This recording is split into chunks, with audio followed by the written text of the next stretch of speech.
सच्चाई से कोसों दूर है इंसान, अंधेरे में अभी वो। अपने 4 फेवरेट सेलिब्रिटीज के 4 झूठ भी नहीं पता उसे ढंग से अभी, तो इसलिए संसार के झूठ का पर्दाफाश करने के लिए एक तांत्रिक महाराज आए हैं। सच्चाई के फर्रे लेकर घूमते हैं वो। आप आंख बंद करके जिसका भी नाम लोगे, महाराज जी उसके जीवन के सारे कर्म कांड बता देंगे, और जिसकी भी पोल महाराज जी खोलेंगे वो भी देखकर बोलेगा कि ये मैंने कब किया। इस वीडियो में सारी बातें थियरीज हैं और इनमें से कोई भी बात फैक्ट नहीं है, शायद। गूज़बम्प आ गए ना स्टार्टिंग के 20 सेकंड में ही। अभी तो रुको सर, तगड़े तगड़े गुद्दी टचिंग फैक्ट सुनाएंगे महाराज। क्या कभी इंडिया ने एलियन लैंडिंग फेस करी है? इंडिया का तो पता नहीं, लेकिन ये जरूर देख के आया है। सारे चौराहों पर इसने सीसीटीवी फिट कर रखे हैं। घर पे बैठकर मोबाइल में चेक करता रहता है ये कि कौन सा एलियन किधर लैंड कर रहा है, कौन से यूएफओ में बैठ के जा रहा है, किसका किधर चक्कर चल रहा है, सारी डिटेल्स रखता है ये। Honey Singh is satanic, the prince of evil spirits is Satan. Satan को तुम एक तरह से ऑपोजिट ऑफ गॉड ले सकते हो। इस दुनिया में जो सबसे इविल बीइंग है दैट इज सेटन। तो इसके हिसाब से हनी सिंह ये सेटन है, यानी राक्षस है वो। अभी ये सुन के आपको लगेगा कि क्या पता राक्षसों वाले काम कर दिए होंगे उसने। जनता को डराने निकलता होगा रात में, सोते हुए बच्चों की छाती पे बैठ के गाना सुनाता होगा अपना। लेकिन तांत्रिक महाराज तो तांत्रिक आदमी है। ऐसे शानदार प्रूफ देते हैं, आप तुरंत मान जाओगे। सेटानिक लैंग्वेज में हैंड साइंस यूज होते हैं, और जो सबसे ज्यादा हैंड साइंस यूज होते हैं वो है ये एंड ये। एंड ये साइंस यूज करते हुए तुमने सबसे ज्यादा किसको देखा होगा? हनी सिंह।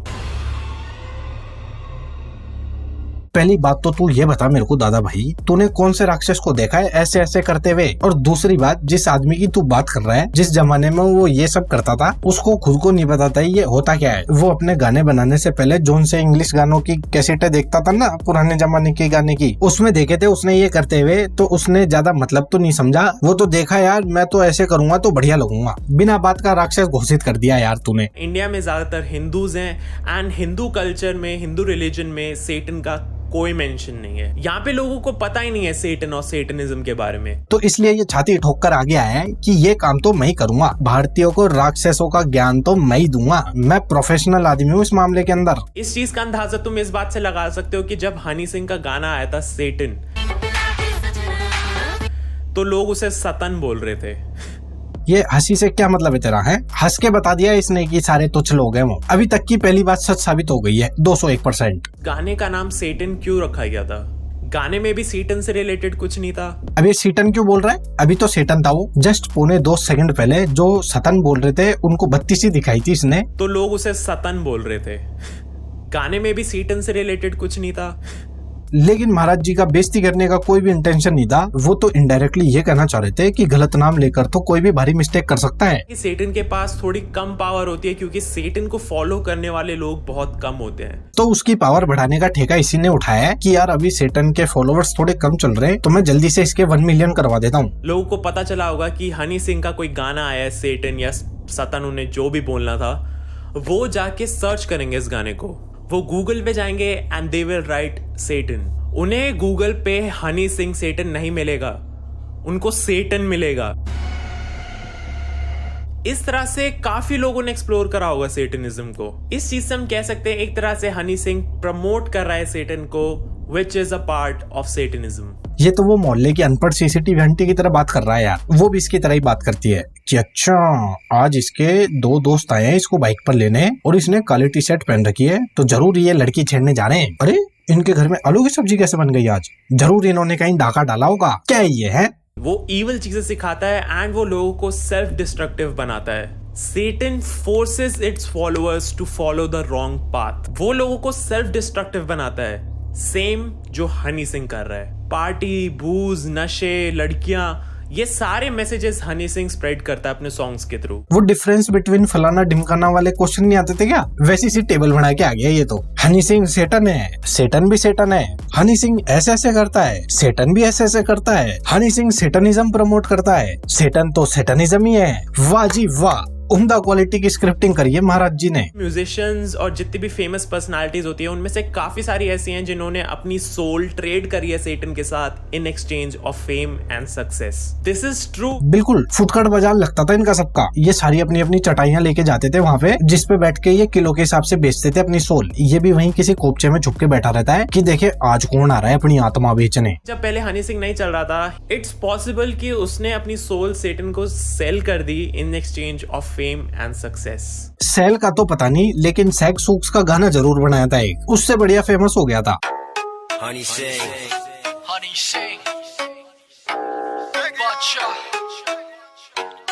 लेकिन गाना उसने नहीं, सेटन ने बनाया था आके। हनी सिंह तो बड़ा आदमी है, वो तो अच्छे भजन ही बनाता है। काफी टाइम से हनी सिंह बीमार थे एंड अब वो वापस आए हैं एंड उन्होंने बताया है कि उस टाइम पे उन्हें छोटी छोटी चीजों से डर लगता था। वो अपने घर वालों से डरते थे, वो अपनी शैडो से डरते थे।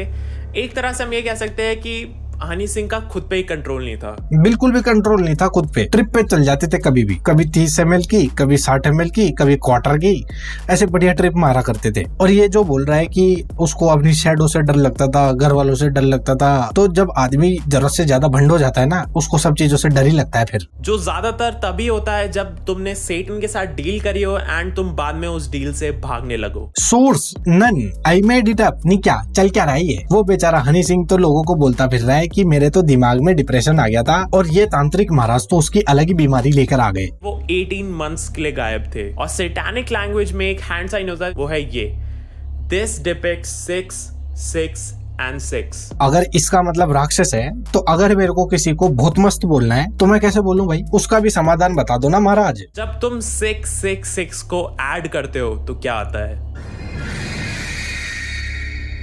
18 मंथ्स।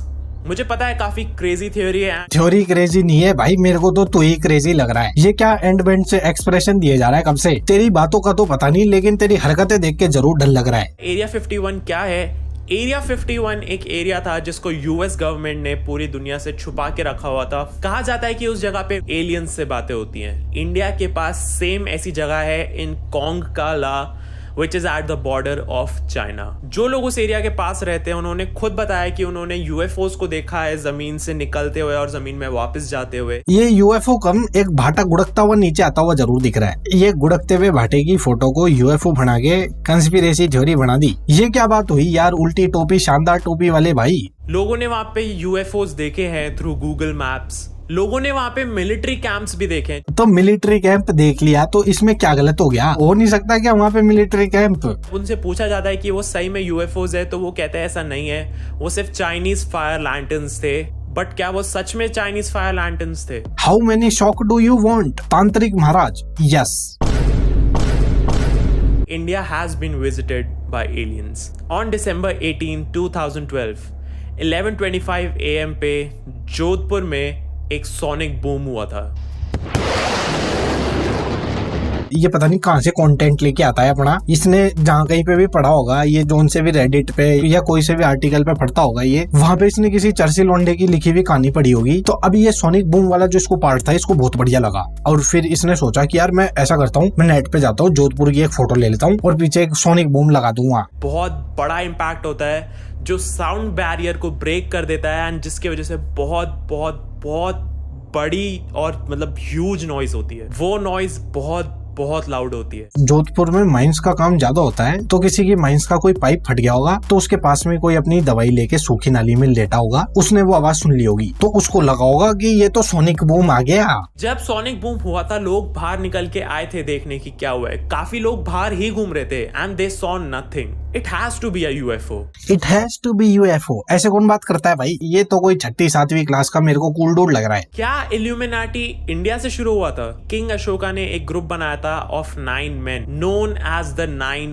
unknown men। इस ग्रुप के पास कुछ बुक्स थी जिसके अंदर ऐसी नॉलेज थी, इतनी सुपीरियर नॉलेज थी कि उनको लगा अगर ये बुक्स किसी गलत आदमी के हाथ में लग गई तो बहुत बड़ी प्रॉब्लम हो सकती है। उन बुक्स के अंदर नॉलेज थी light and technology to modify speed of light. तो तांत्रिक महाराज यूं कह रहे हैं कि जो लाइट की स्पीड है उसको भी मॉडिफाई करने का जुगाड़ लिखा हुआ था उस किताब में। तो मेरी सरकार से ये दरख्वास्त है कि अपने अपने सारे काम बंद करवाओ और इस किताब को ढूंढो पहले, और फिर जब मिल जाए ना तो उसको 5वीं क्लास के टाबरों के लिए मैंडेटरी कर देना, ताकि फिर वो भी इसकी तरह अपनी Hyundai एक्सेंट की हेडलाइट को मॉडिफाई कर सकेंगे। आज जिनके पास वो नॉलेज है, that can be the illuminati. कहा जाता है कि एक तरह से इल्यूमिनाटी हमें रूल कर रहे हैं, कंट्रोल कर रहे हैं। Those 9 men are the Illuminati. And हो सकता है वो इल्यूमिनाटी हो क्योंकि इल्यूमिनाटी के मेंबर्स भी अननोन है। तो इसने बताया है कि ये जो किताब है ये अशोका के जमाने की थी। तो अशोका तो 232 BC में भगवान जी को प्यारे हो गए थे। तो 232 BC से अभी तक का टाइम होता है, अभी मैं निकाल के आता हूँ, तो 2255 ईयर्स 2 महीने और 25 दिन हो गए हैं आज। अपने तांत्रिक महाराज बताए कि 9 इल्यूमिनाटीज जो हैं वो 2225 सालों के हो गए हैं, लेकिन किताब के अंदर अमर होने का जुगाड़ तो कहीं लिखा हुआ ही नहीं था। मेरे को लगता है उन्होंने लाइट की स्पीड को मॉडिफाई करके कुछ जुगाड़ बना लिया होगा अमर होने का। एक और कंस्पिरेसी थ्योरी आ गई जी ये तो। The conspiracy theory says that, तो ये तांत्रिक महाराज तो बढ़िया कंस्पिरेसी थ्योरीज पढ़ते हैं, लेकिन अगर इसमें से कंस्पिरेसी हटा दे तो जो बचेगा वो ये आदमी नहीं पढ़ता है। तो इसलिए मेरे को इसे पढ़ाने जाना पड़ेगा। तो ऐसा करो तुम भी आ जाओ, अपन सारे मिलके पढ़ाई करेंगे। ओके जी, अब मैं चलता हूँ। राधे राधे।